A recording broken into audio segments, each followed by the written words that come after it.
Là maintenant, direct? Ouais. Tu veux. Allez, je fais un clap parce que ça donne un peu un côté cinématographique. Je m'appelle Thibaut Agoston, je suis humoriste. Je viens de faire le podcast Rencontre avec. Et franchement, on a essayé de se rencontrer. On a débriefé la vie, on a posé des questions. J'ai été nul à un quiz musical. Moi, je te conseille vivement d'aller écouter ça. Johan Crocol présente Rencontre avec. Non mais en fait on va changer un peu les plans. Est-ce que Thibaut tu peux nous faire le jingle de Rencontre avec s'il te plaît? C'est le podcast. On rencontre des gens avec Rencontre avec. On se pose des questions, on se livre, on regarde des vidéos de sa sœur. Yeah. Salut Thibaut. Salut Johan. Bienvenue dans ce nouvel épisode de Rencontre avec. Le hasard fait que lors du dernier épisode c'était avec une certaine Marion Agoston. C'est vrai? Ouais. T'as invité Marion, je savais même pas. Elle me raconte pas assez sa vie. Non, parce que je lui ai dit de rien dire, donc c'est pour ça que... Ah, c'était un peu tout secret. C'est ça, et puis qu'il venait exactement à la même place que toi, là. Ok, et ça va, elle était gentille? Elle était très gentille. Et puis donc, il s'agit de la petite sœur de Thibaut, et puis maintenant nous avons le grand frère qui est là. C'est pas un plaisir. Grand aussi en taille. Un petit peu. Bon, est-ce que tu préfères la France ou la Suisse? La Suisse. La Suisse pour... Après, non, en vrai, j'ai pas trop d'avis sur la question. Je pense que, en plus, je viens de Genève, donc c'est sensiblement la même chose. Non, mais j'ai grandi en Suisse, je me sens totalement suisse. Mais j'ai un profond respect pour la francophonie en général. Je suis amoureux de cette langue et de sa culture en général. J'ai beaucoup de peine avec les gens qui tapent sur la France de manière gratuite. Je trouve ça... Tu trouves ça pas hyper cool, pas... Bah, je trouve on est un peu les mêmes, quoi. Donc faut arrêter. Ouais. Mais je comprends qu'il y a une envie culturelle de vouloir s'émanciper en tant que Suisse et tout. Mais il y a un moment où, je sais pas, faut quand même assumer qu'on a regardé le cinéma, la télé française et tout. Et on peut pas détester la culture qui nous a bercé. Voilà. Et puis est-ce que c'est plus difficile de faire rire en France ou en Suisse? Ça dépend trop de... Je crois que le lieu, la localisation d'un endroit, elle change pas beaucoup. Ce qui change beaucoup, c'est le lieu. C'est genre si tu joues dans un bar ou dans une mairie, c'est très différent. Plus que si tu joues à Dijon ou à Limoges. Donc juste pour faire un petit rappel, tu es humoriste, tu fais beaucoup de stand-up, de l'impro et également tu as présenté plusieurs spectacles dont un rodage qu'on va parler un peu plus tard dans l'émission. Et comment est-ce que toi tu te présenterais est-ce que tu te présenterais en tant qu'humoriste ou de chanteur raté? De chanteur raté? J'ai entendu chanteur athée. Raté avec un R pour le coup. Humoriste, totalement humoriste. Et puis c'est pas plus pressant d'être moins connu qu'Antoine Bélier? Alors t'as vu, t'as les refs. Je pense on est en concurrence. J'ai vu le pauvre, il a arrêté sa carrière et tout. J'espère qu'il va trouver. T'as versé une larme quand t'as appris la nouvelle? Je me suis dit que j'ai perdu un sketch. Et, en vrai, je le connais pas, mais je suis très fier de lui. Je pense qu'il est une très belle personne, j'imagine. Je le connais pas du tout. Parce qu'en fait, pour vous le dire, je fais des blagues sur scène sur le fait que j'étais dans sa classe et puis que je suis même pas le type qui est devenu. C'est pour ça que je me suis dit ça, parce que j'avais vu ce sketch-là, puis je me suis dit qu'en fait t'étais vraiment dans sa classe et puis. Alors j'étais dans son école plus que dans sa classe, mais je le connais pas du tout en vrai. Ok. Je lui ai envoyé un message pour lui dire si jamais je fais un sketch sur toi, donc je préfère que te le dire plutôt que tu l'apprennes. Il m'a juste dit genre ouais je sais, ouais, allez. C'est tout. Donc là ton actif, tu as fait 3 spectacles sans compte le rodage, que tu commences à jouer un peu à gauche à droite, c'est juste. Ouais, t'es venu le mois passé, j'ai fait 1 heure de nouvelles blagues. Voilà, on a tenté de faire ça. Ouais, puis c'était cool. Bah, je suis content si t'as apprécié. C'était des prémices, c'était plus une lecture qu'un spectacle pour le moment, mais c'était sympa. C'était très très cool, hein. Et puis on va parler justement un peu plus en profondeur de ça, mais il y a un truc qui m'a un peu interpellé chez toi, c'est que c'était à quel moment que toi tu t'es dit que t'es vraiment un vrai humoriste dans le paysage roman? Je sais pas si je le... En fait, moi, j'ai un truc bizarre, c'est que j'ai un peu toujours fait ça dans ma vie. Genre, quand j'ai commencé quand j'avais 16 ans, et le stand-up, puis avant, je faisais déjà de l'impro, donc je sais pas, j'ai pas eu trop de transition entre le moment où j'ai gagné ma vie comme ça pour de vrai et le moment où j'ai fait semblant de gagner ma vie comme ça. J'ai pas de moment exact. Mais je pense qu'il y a eu 2-3 un peu concours que j'ai gagné qui m'ont fait un peu genre, ah ok, c'est quand même un peu sérieux, quoi. Bah, notamment, Manche Sourire, j'ai noté en 2018 le prix de la SSA, donc la Société Suisse des droits d'auteur. Ouais. Du jeune talent de l'humour en 2020, c'était avant ou après le Covid? Enfin, c'était pendant le Covid. Pendant le Covid. Ils m'ont appelé parce que ça, c'est un concours où à Manche Sourire, je me suis inscrit, j'ai passé des auditions et tout. Et ça, c'était un gros achievement parce que c'est le premier truc un peu gros que j'ai gagné et c'est méga cool. Et la SSA, c'était pendant le Covid, tu t'inscris pas, ils m'ont appelé en disant t'as gagné, et je savais même pas que le concours existait. Donc c'était très bien. Puis tu t'es senti comment quand t'as appris un peu toutes ces nouvelles-là? Aussi en France, t'as aussi gagné des prix de ce que j'ai vu?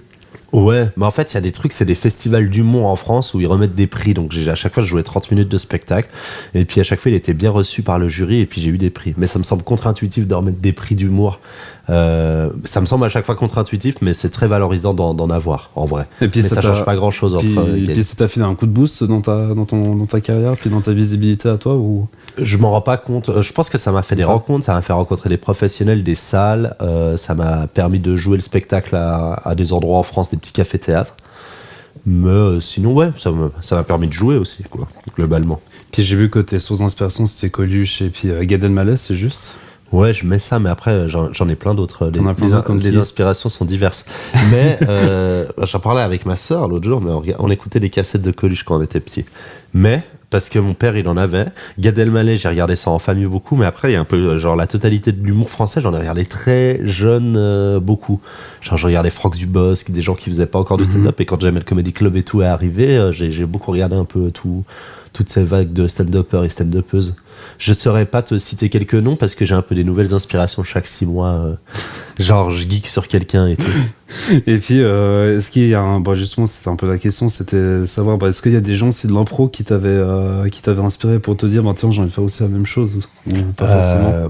En fait, dans l'impro, j'ai jamais fait de stand-up. Et puis maintenant, il y a beaucoup de gens de l'impro qui font du stand-up. Mais moi, à l'époque où j'ai commencé le stand-up alors que je faisais de l'impro, j'étais un peu le seul.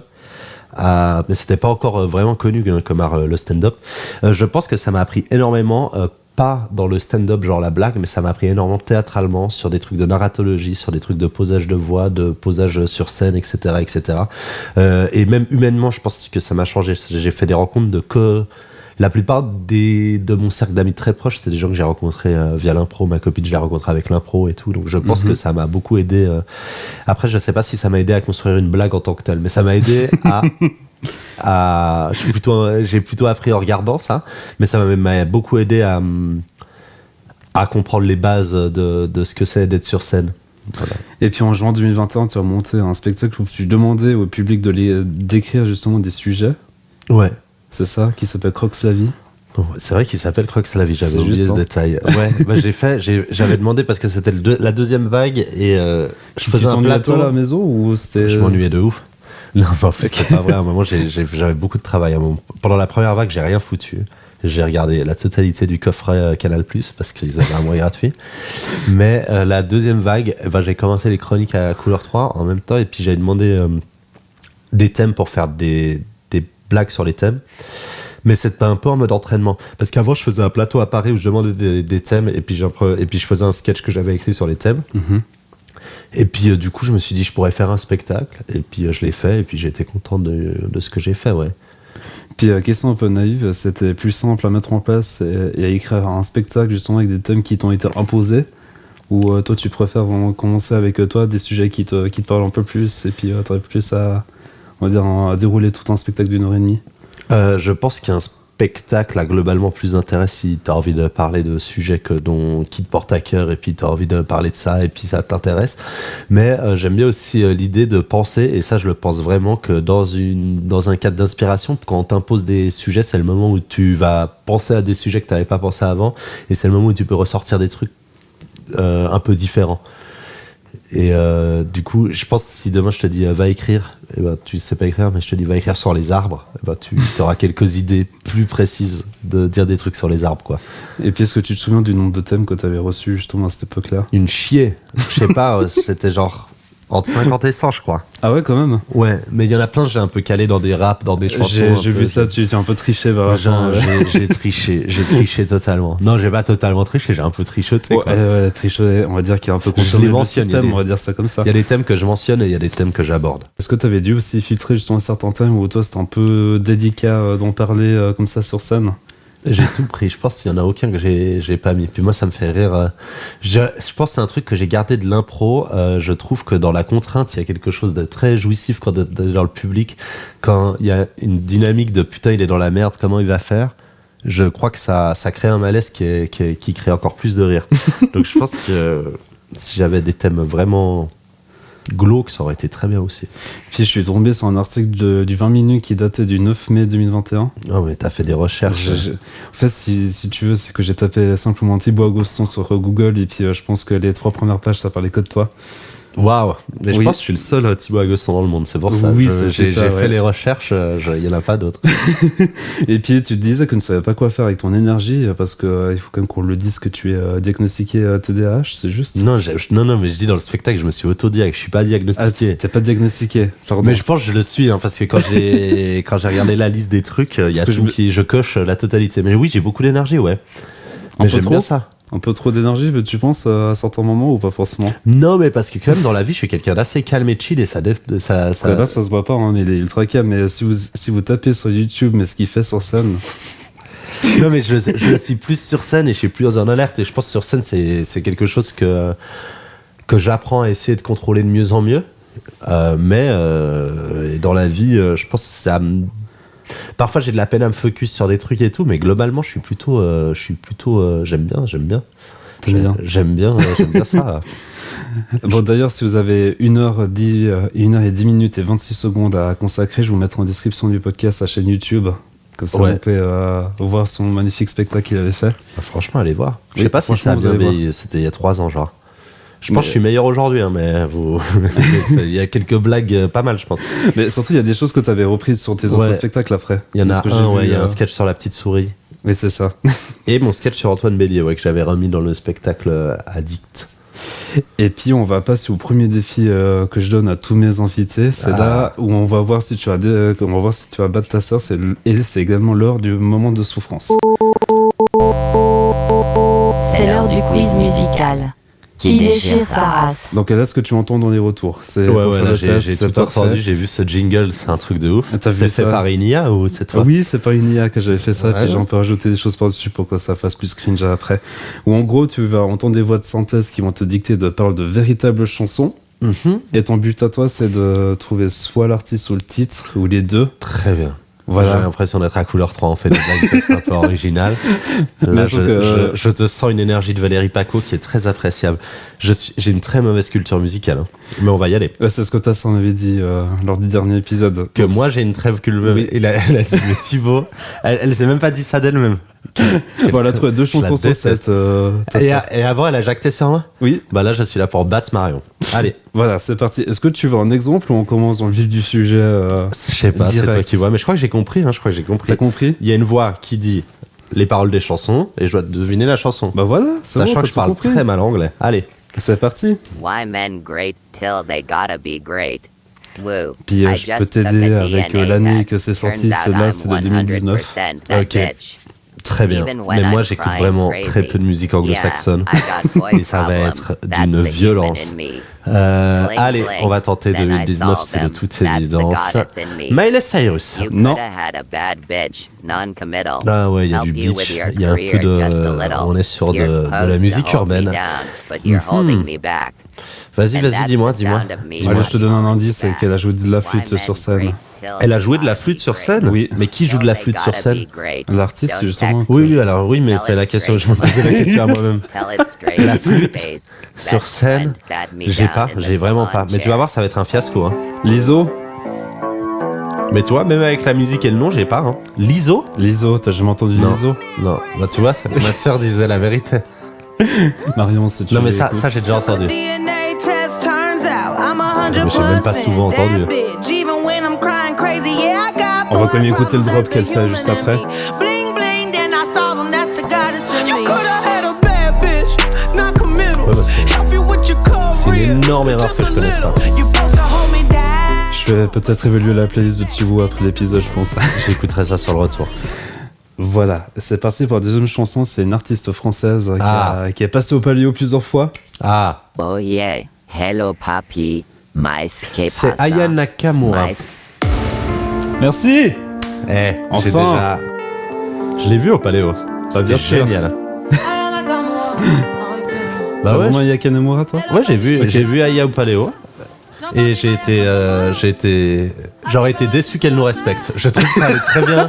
Ça allait très bien avec son énergie, ce truc de partir au milieu d'une musique, de dire bonsoir Genève et tout. J'ai adoré. Et puis ça fait le Une tour de ma- TikTok, ce truc en plus. Hein. Une masterclass. Oui, on va écouter juste le refrain. Ton lit, oh dja dja, y'a pas moyen dja dja. J'suis pas ta cata dja dja, genre en katana baby tu t'aides ça. Oh dja dja,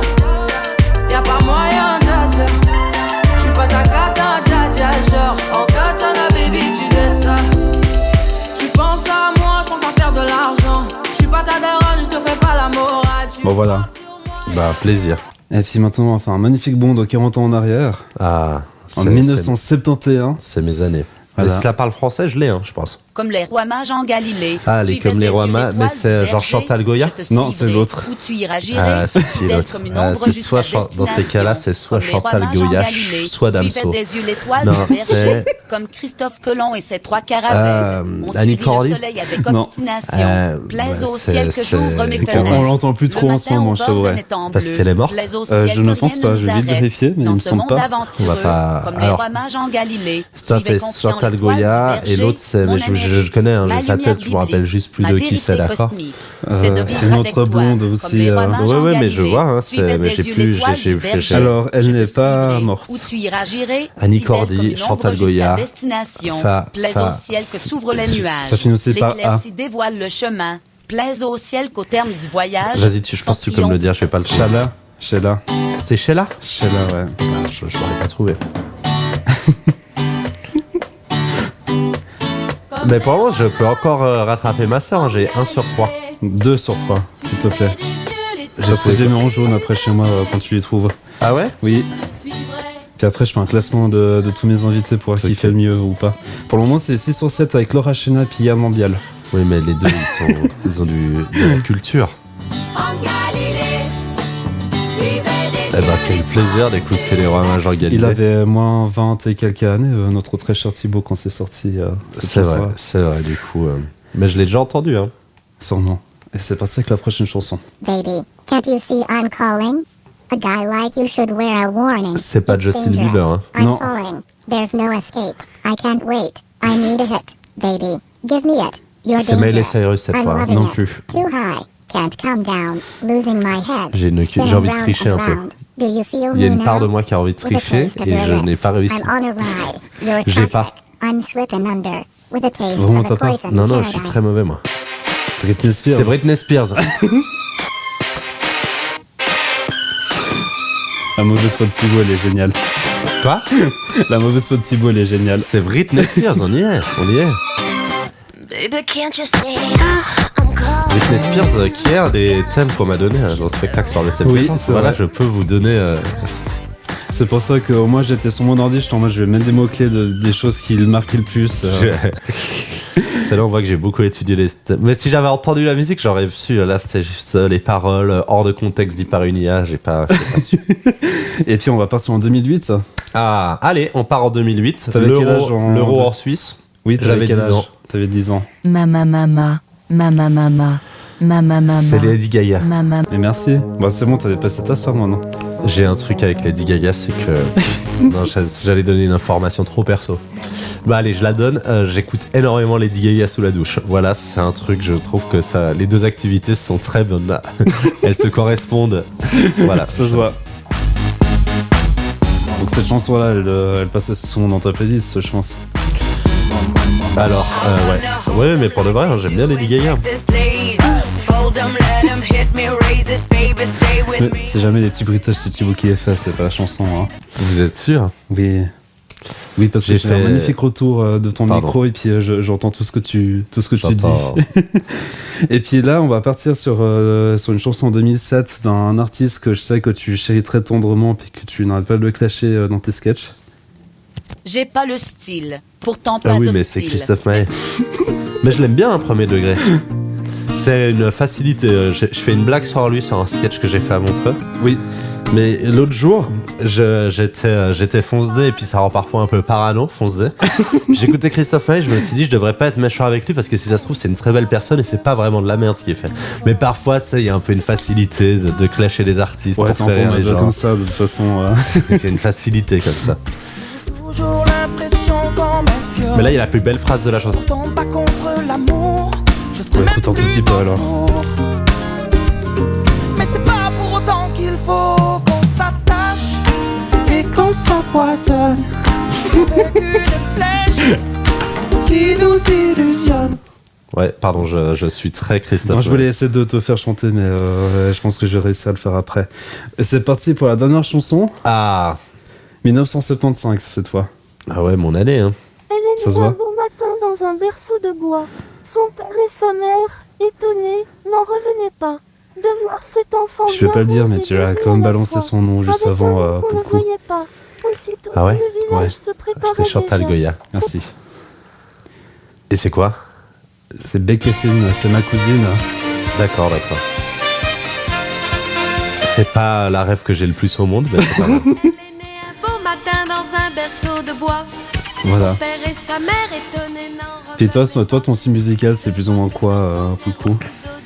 Je suis un féru. J'écoute pas beaucoup de musique, mais j'écoute du rap français quand j'écoute de la musique. Ou alors un peu des trucs d'ambiance comme ça, mais sinon du rap français. Plus du rap français. Ouais, du rap bien franchouillard, Ok. ça j'aime bien. Et de la chanson française aussi, j'aime bien. J'aime bien la variétoche aussi, ouais, on est là. Un peu des choses un peu comme ça. Mais j'ai pas une grande culture musicale. J'ai pas une grande culture en général. C'est parti pour le refrain. c'est ma Ah ouais, mais ça. Ah, ça date, hein. Ouais, ça sonne un peu. Ça sonne vieux, hein. Mais c'est bien, hein. Bécassine, c'est ma cousine. Mais c'est une chanson pour enfants, ça. C'est vrai, exactement, mais toi, je la sors parce que c'est toujours très très marrant de les faire sortir à des gens qui ont la ref. Bon, ça va, t'as ex aequo avec Nathalie Devanta avec 5 sur 7. Bah, ça me fait très plaisir. Attends, j'ai même un petit pad de d'applause là, si tu veux. Juste pour toi. Faut juste que je le retrouve. Il est là. Voilà. Waouh! T'as vu ça? On dirait. Bon, ça va, c'était pas trop compliqué. C'était pas déplorable non plus. Je m'en suis pas si mal sorti. Et donc, lâchez-vous dans les commentaires pour voir si vous avez fait mieux que Thibaut. C'est maintenant qu'il faut se lâcher. Je pense qu'ils ont fait mieux. On verra. Tu avais monté ton vrai premier spectacle, entre guillemets, avec l'aide de l'autrice et metteuse en scène Julie Ferrier, qui s'appelle Addict. Ouais. Je vais te poser la question que je pense que 95% des journalistes posent, c'est quoi ta pire addiction? Beaucoup. Mais j'ai déjà répondu beaucoup à cette question. Justement, c'est pour ça que j'ai bien la Il poser. y a eu une fois sur les Mains Bleues où j'ai dit le crack. Et c'est, je pense, ma réponse préférée en direct à la télé. J'ai adoré.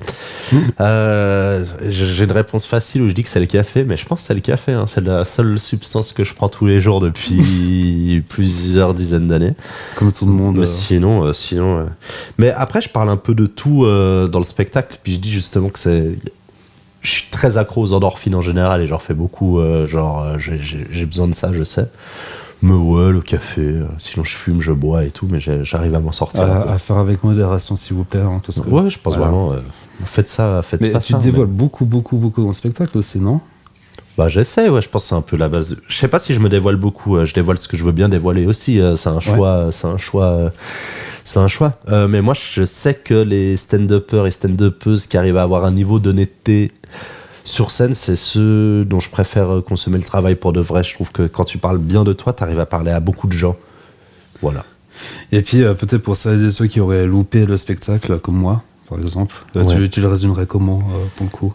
Eh ben, c'est moi qui montre tout ce que je sais faire. Non, c'est pas la meilleure promo, mais globalement, ça faisait vraiment longtemps que je faisais du stand-up et ça fait longtemps que je fais un spectacle, mais ça, c'est un peu genre une sorte de grand best-of des meilleurs sketchs et des trucs dont je suis le plus fier que j'ai fait dans mes 10 premières années de scène, globalement. Et du coup, ça parle d'addiction, mais il y a aussi... souvent on résume le spectacle en disant que c'est quelque chose d'un peu hybride, c'est-à-dire qu'il y a du stand-up mais il n'y a pas que, il y a aussi de l'impro, de la chanson, de la musique, rap, du slam, tu fais à du peu rap, près tout, ouais. des trucs comme ça. Et puis je vais encore le jouer, ce spectacle. J'ai encore 4-5 dernières dates, dont une à Genève où la date n'est pas encore communiquée, mais le but ça va être d'être devant du monde et puis de capter le spectacle pour le mettre sur YouTube. Ça va être le projet. C'est le gros projet que donc, tu as. si vous n'avez pas vu le spectacle, venez à ce moment-là, ça va être le meilleur. En plus, ça va être la dernière, donc ça va être émotif pour moi. Je vais peut-être chialer à la fin, vous serez là, vous verrez. On fera tous un câlin à Thibaut après le spectacle. Un autre sujet qui, à mes yeux, est extrêmement important. D'ailleurs, on avait reçu une personne qui était spécialisée dans la matière il n'y a pas très longtemps dans Rencontre avec, c'est sur toutes les questions LGBTIQ pour l'état du Valais. Émeric Dadin, si tu regardes l'épisode, donc je te fais d'énormes bisous. Puis toi, tu parles de ta bisexualité de manière très décomplexée sur scène. Puis ouais, ça m'a hypnotisé quand j'ai vu ça pour la première fois. J'étais en mode, mais c'est pas possible. Pourquoi tu penses qu'il faut pas en parler de...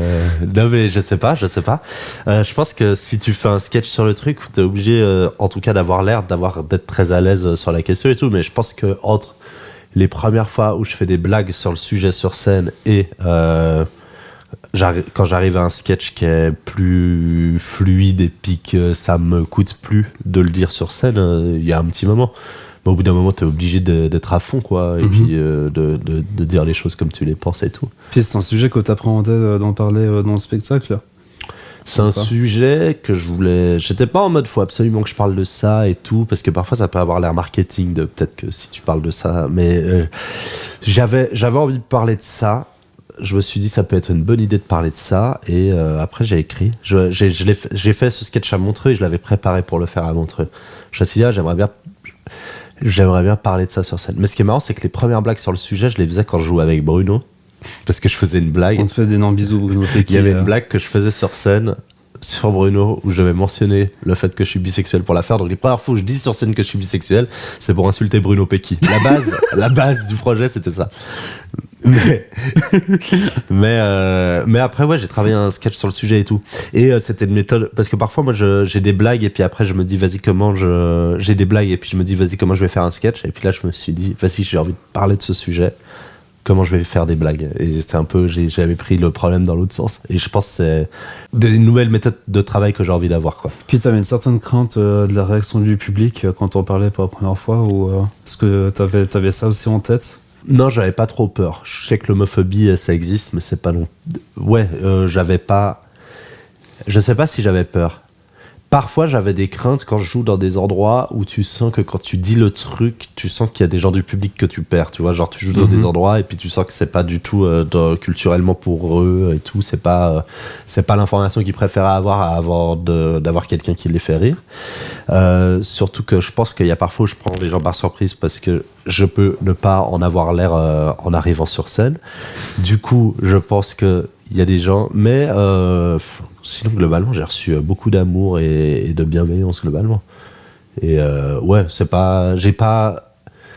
pense que je vis de l'homophobie à petit et moyen terme, mais je le dis aussi sur scène, j'essaie de le dire, c'est que moi je sais que moi je suis en couple avec une fille depuis longtemps, donc je sais que je vis pas l'homophobie comme d'autres gens doivent le vivre et peuvent le vivre. Je sais que j'ai ça, hein, j'ai reçu quelques commentaires, machin truc et tout, mais la plupart des commentaires c'était des choses gentilles en vrai.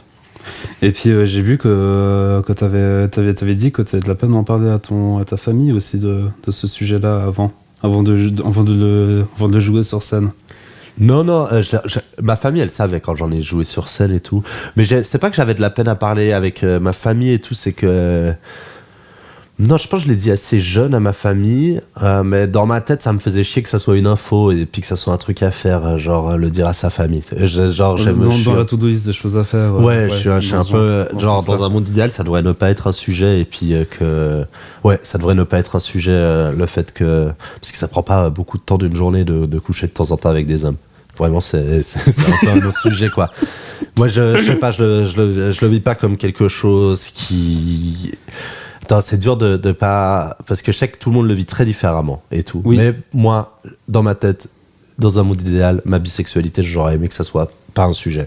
Et en vrai, ça l'a pas trop été. Ça l'a été un peu, mais pas trop. Et puis, je suis content de ça. Mais puis, tu disais qu'être bisexuel, c'était faire un coming out, mais au moins bien. Ouais, un peu décevant, hein. Non, mais je dis sur scène que j'ai qu'à moitié brisé ma famille et que c'était gênant et tout. Mais c'est ce que tu avais dit sur scène, ouais. C'est ça. Et puis, tu dirais quoi à la personne qui se trouve derrière la caméra et qui n'ose justement pas faire le pas, puis à l'annoncer à sa famille? Bah, je sais pas quoi dire, mais je pense globalement que ça dépend des familles. Moi, suivant la famille, je pense. Attends, c'est des sujets compliqués et je pense que chaque parcours est très différent. Je comprends largement que des gens ont pas envie d'en parler à leur famille et puis garder ça dans un coin de secret et tout. Moi, si je peux le dire sur scène et puis décomplexer des gens par rapport à ça et de se dire que c'est pas grave et puis machin truc et tout, mais je sais à quel point l'homophobie, la religion, parfois c'est compliqué là-dedans et j'ai pas envie de dire à tout le monde allez le dire à votre famille parce que c'est pas le seul chemin que peut avoir un coming out. Je pense aussi que genre quelqu'un qui a envie de faire ça discret de temps en temps le soir et puis enfin je pense que c'est des parcours personnels. Mais si vous arrivez à en parler à votre famille, que ça se passe bien, allez-y, foncez, faites ça.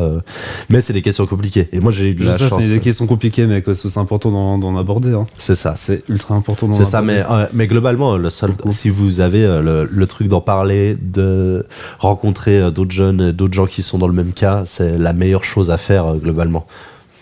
Et puis si on revient sur le côté global de ton spectacle Addict, est-ce qu'il y avait un sujet qui t'avait semblé justement plus compliqué à en parler? Faire le mettre sur papier et puis après le jouer sur scène.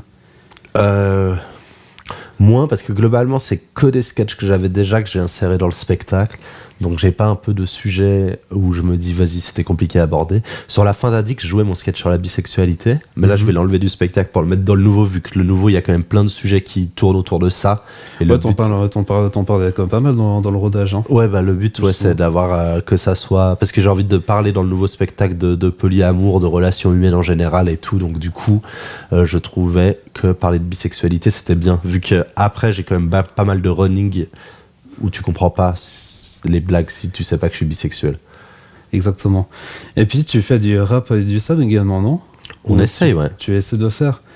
Je pense que tu avais vu que j'avais allumé le micro là. Ouais, ça me fait un peu peur. Et puis il y avait un truc qui m'avait un peu surpris. Ouais. Non, ça c'est pour après, ce sera encore autre chose. Si je te montre ça. Ah, je vois. Donc il s'agit de Jean Racine, Bérénice, scène 2, le monologue d'Antiochus. Ça te parle? Ouais, bien sûr. Je le rappe dans le spectacle, ouais. Puis justement, j'ai reçu l'instru qui va avec. S'il veut se lancer. T'as la bonne instru. Mais moi, j'ai même pas besoin du texte. Hein. Mais ce micro, il est allumé ou c'est juste pour faire joli? Non, il est allumé. Ya. Ça va être gênant, hein, ça on est les deux dans un salon. Eh bien, Antiochus, es-tu toujours le même? Pourrais-je sans trembler lui dire je vous aime? Mais quoi déjà je tremblais, mon cœur agité, craint autant ce moment que je l'ai souhaité. Bérénice autrefois m'ôta toute espérance, elle m'imposa même un éternel silence. Je me suis tu 5 ans et jusqu'à ce jour, d'un voile d'amitié j'ai couvert mon amour. Dois-je croire qu'au rang où on est sur Skyrock ou quoi? Que dans la Palestine il l'épousait, je donc attendu ce moment pour me venir encore déclarer son amant. Quel fruit me reviendra d'un aveu téméraire? Et puisqu'il faut partir, partons sans lui déplaire. Retirons-nous, sortons et sans nous découvrir. Allons loin de ses yeux, l'oublier et mourir. Et quoi souffrir tout? Ouais, voilà quoi, on a compris. on a compris le délire. Mais c'est sympa de m'avoir imprimé paroles. Je les connais, hein. Je sais, mais sauf que je me suis dit au cas où, c'est trop au cas où, dans le doute. Puis comment t'es venue l'idée justement de trouver ça? Je faisais les cours Florent à Paris et puis pour apprendre mon texte, je me suis mis à la rapper et puis je me suis dit c'est bien, c'est pas mal. Je suis pas le premier à faire ça, mais je trouve ça intéressant. Je pense que moi, il y a parfois où je pense que je suis passionné par l'écriture, l'art et puis le fait d'exprimer une idée, des figures de style et tout. Et je pense que Jean Racine, j'ai adoré lire ça et puis apprendre ça par cœur. Et je trouve ça dommage que ça m'est venu si tard à l'oreille et tout. Il a fallu passer par l'impro ou par le théâtre pour que ça vienne. Et je pense qu'il y a des méga punchlines là-dedans, ouais. Et puis le délire aussi de Booba en théâtre antique, c'était un peu venu en même temps ou ça? Ouais, c'était le contraire. Bah, au début, je faisais que ça sur scène, et puis après, un peu en impro, je disais maintenant, je vais faire Booba en théâtre antique, et puis peu à peu, je l'ai fait de plus en plus long et tout. Et au final, c'est ce sketch que j'ai joué dans tous les Zéniths de France pour la tournée la tournée Montreux, ouais. Ouais, j'ai fait les Zéniths, et puis c'est ça que j'ai joué. Donc du coup, voilà, ça m'a suivi longtemps. Et puis comment te vient justement pour débiter tout un texte? Si je reprends par exemple MC Bienveillance, que tu avais aussi fait. Ouais. Ça vient comment justement de trouver? Si, ça c'est une blague que j'ai en tête depuis longtemps. Faire un gars qui fait du gangsta rap bien bienveillant, c'est un truc que j'ai en tête depuis longtemps. Et ça me fait rire. J'aime bien quand il y a du stand. J'aime bien, comme je regardais beaucoup de sketch quand j'étais enfant, j'ai encore un peu cette culture du sketch et j'aime bien les choses un peu débiles. Voilà, il n'y a pas trop de propos derrière, mais j'aime bien. Et puis on va passer à ce que j'appelle la revanche des invités, où en gros je vais te poser une série de questions qui n'ont strictement aucun lien les uns par rapport aux autres. Ça va bien se passer, je suis sûr. Très bien. Et puis ton but à toi, c'est de répondre un maximum. Ouais, faut répondre vite. Est-ce que tu es prêt? Bon, tu peux répondre vite, mais le but c'est qu'on comprenne ce que tu veux dire aussi. Ok. Et c'est parti avec la musique. Et la première question, si tu pouvais manger avec une personnalité célèbre, morte ou vivante, ce serait laquelle? Je prendrais genre, j'ai Jésus, César ou Simone de Beauvoir. Quel est ton style musical préféré? On en a parlé juste avant. Le rap. Voilà. Quelle est ta saison préférée entre l'hiver? Printemps direct. Quel est ton souvenir d'enfance préféré? J'en ai peu, non j'en ai beaucoup en vrai. On regardait, il y avait une fois on regardait Gad Elmaleh avec toute la famille dans un lit, c'était bien. Si tu pouvais être un fruit ou un légume, ce serait lequel? Je pense que je prendrais oh là là, un fruit ou un légume. J'aime bien la banane. Je vais prendre la banane. Je serais une banane. Quelle serait ta réaction si un animal vient te parler en langage humain? Je fais un podcast. Je fais directement un podcast. Il faut que les gens savent. Et puis ce serait quel animal? J'adorerais que ça soit un capybara. Si tu pouvais échanger ta vie avec quelqu'un d'autre, ça pas besoin que ce soit une personnalité célèbre, pour une journée, tu choisirais qui? Ah, pour une journée? Oui, pour une journée. Une meuf, quoi qu'il, je prendrais une vedette, je prendrais... je serais Angèle. Je serais une journée Angèle. Angèle une journée, ouais. Quelle est la meilleure expérience que tu aies vécue dans ta vie en général, hein, pas que sur scène? La drogue de synthèse. Quel conseil? C'est pas vrai, j'ai jamais pris, ça me faisait rire de répondre ça. Pour maman qui regarde, j'ai jamais pris encore. Et quel conseil tu donnerais à quelqu'un pour se lancer dans le même rôle que ce que tu fais, toi? Quel conseil? Oui. Quel conseil? Fais. Pose une date et fais. C'est quoi ton talent caché? Je l'ai fait tout. Je suis hyper fort sur Football Manager. Un jeu de gestion footballistique, je suis vraiment hyper fort. Marion dit qu'elle avait à disloquer son coude aussi. Puis elle m'avait fait une démonstration la dernière fois. Ça veut dire que son coude, il devient comment? Il devient... En fait, il dépasse l'angle. J'arrive aussi. Ah ouais? Ouais, mais j'ai un pull, on va pas voir, mais j'arrive. Mais toi aussi, non? C'est un truc génétique dans la famille, je pense. Ouais. Si tu pouvais changer quelque chose dans ton parcours professionnel, tu changerais quoi? Je sais pas, rien. Rien? Non, je pense qu'il y a des trucs que j'ai fait faux, mais je suis trop content de les avoir fait faux. Je pense que j'aurais été très malheureux si j'avais goûté. Putain, tu dois répondre vite, hein, mais je pense que je suis content d'être là où j'en suis aujourd'hui, parce que je fais ça depuis longtemps, mais je pense que si j'avais eu des opportunités plus tôt dans ma vie, j'allais pas être prêt. Voilà. Quel est ton plus gros défaut? Je peux être lâche. Est-ce que tu as un événement dans ta vie qui t'avait marqué? Ouais, pas mal, quelques-uns. Comme quoi, par exemple? Je sais pas, là, ceux qui me viennent, j'ai pas envie de le dire dans le podcast. Et puis, il y a quand même une question que ça me tente toujours la curiosité de poser. C'est une chanson que tu détestes, enfin, que tu n'avoues pas aux autres d'écouter, mais que tu adores, ce serait laquelle? Mais moi, je dis ce que j'écoute, hein. Moi, je dis ce que j'écoute. Et là, je pense, parce qu'il y a des chansons que j'assume pas. Franchement, j'ai pas. T'as pas? Non. Là, est-ce que je le dis? Non, parce qu'il y a des artistes cancel où je me dis, faut plus que je les écoute. J'essaie de plus les écouter. Et l'autre jour, il y a un artiste cancel qui est apparu dans ma playlist et j'étais, ça fait longtemps que je l'ai, ça fait longtemps que je l'ai pas écouté. Elle est bien la chanson, mais j'étais comme ça, j'étais dans un dilemme éthique et moral par rapport à tout ça. Bon, ta soeur, elle t'a quand même battu sur ce jeu-là. Ouais, elle a répondu à plus de questions. Ouais, j'ai très mal, j'ai mal respecté les règles. J'ai trop. Puis si on revient sur ton passé à toi, ça ressemble à quoi un Thibaut quand il était petit niveau trait de caractère? Et j'étais méga con. Non mais c'est vrai, hein, j'étais un peu évasif, un peu dans mon coin et tout, mais je m'en rappelle pas avoir beaucoup de complexes sur mon intelligence. Mais j'étais plutôt marrant, j'ai été très vite marrant. Et puis, si je te montre ça, tu le dis comment? Tada! Mais ça me fait rire de dire ça. Tada! Je pense que c'est ce truc que j'ai retenu de ton rodage, c'est ça. Tada! Oui, à chaque fois, je savais pas trop quoi dire dans le rodage. Parce que toi, t'as vu vraiment la toute première. Je disais tada! Comme ça. Oui, et puis t'étais méga stressé aussi durant ce premier rodage où ça allait. Ouais, j'étais méga stressé. Mais j'ai l'air très vite stressé. J'ai une capacité à trembler très vite dans ma vie. Ah, c'est pour ça, parce que je me suis dit, en fait, je te voyais trembler. Premier rang, parce qu'en fait, j'avais pas trop eu le choix. Ouais, on m'a dit que... premier rang. Et puis, c'est quoi ce délire de faire des backflips aussi sur scène?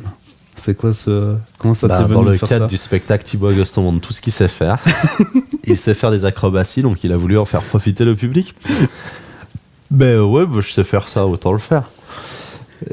Je faisais ça quand j'étais petit, j'ai appris tout seul. C'était un peu dans la période où tu disais que t'étais pas le gars le plus intelligent qui existait sur cette terre. Ouais, c'est ça. Je faisais du breakdance quand j'étais petit, avec ma soeur d'ailleurs, on faisait du breakdance. Et puis je sais pas, j'ai toujours fait des acrobaties, j'aime bien.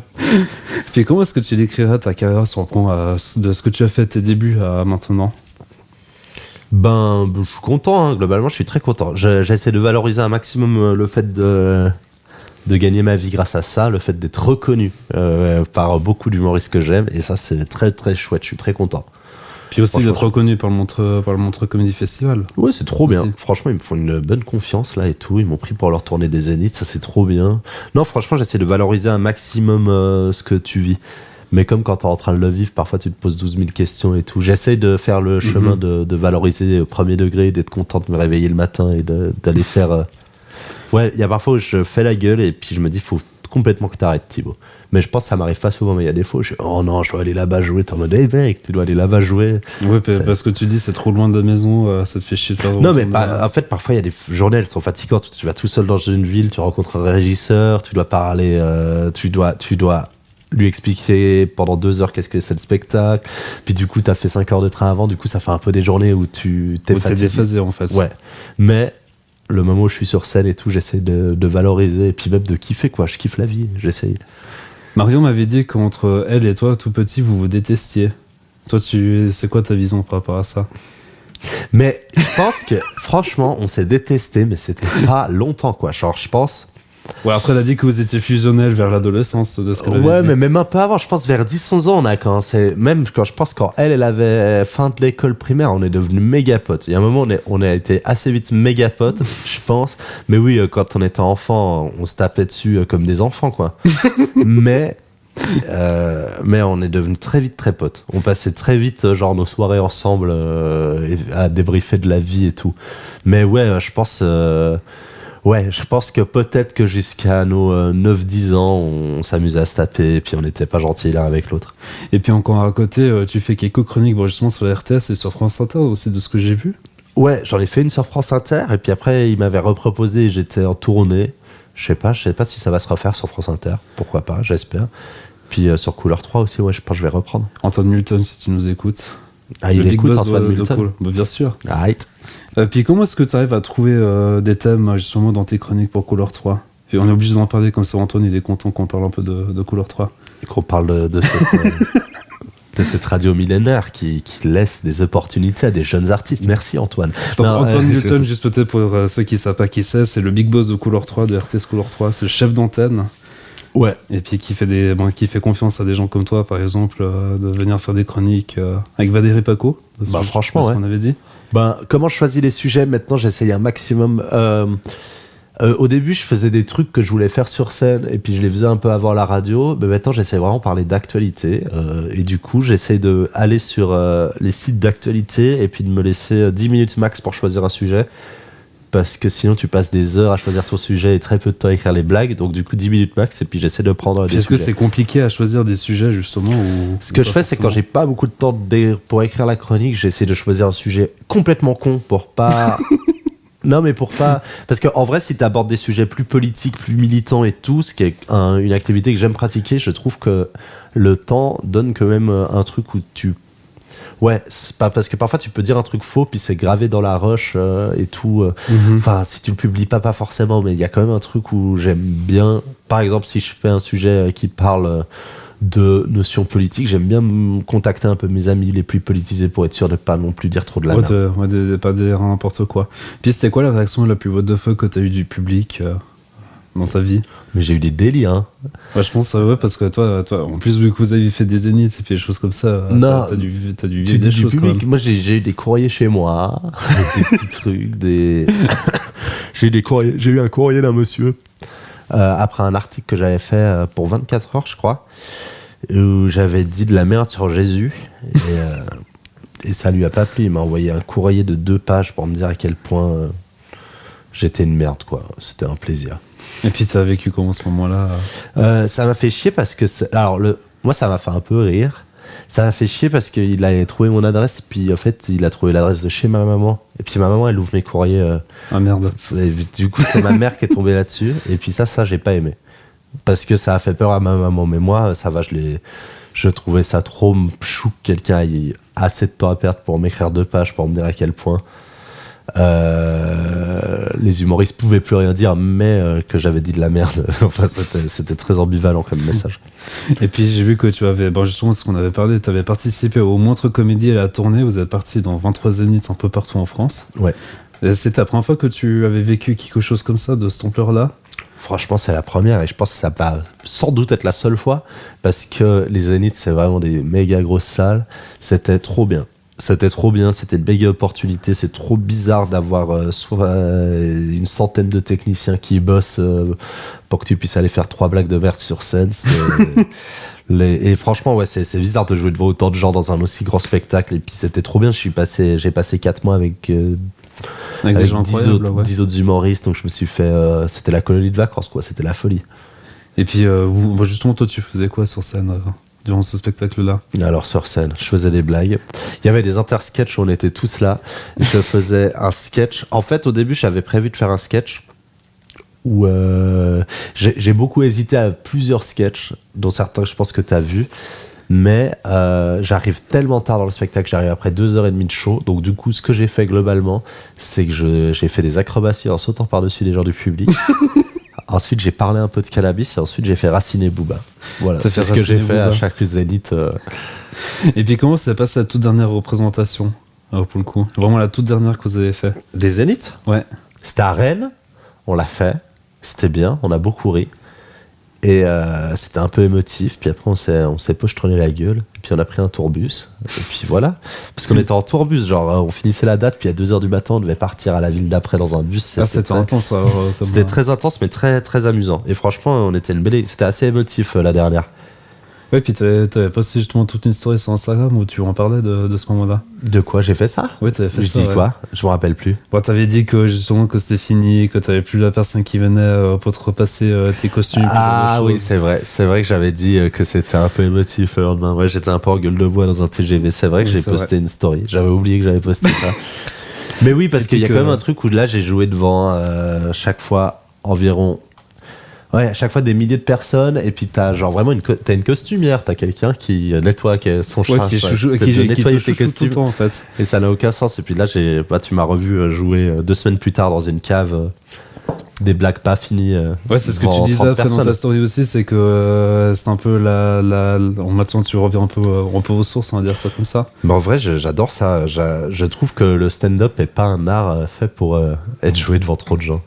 Ouais. Non, je pense qu'il peut être fait et puis que ça peut avoir quelque chose de très beau, mais je sais que moi, quand je consomme des spectacles, je préfère voir mes amis dans une salle de 60, 80, comme ça, dans une petite salle, parce que je trouve qu'il y a un côté plus intimiste et puis c'est un vrai dialogue qui se crée avec le public.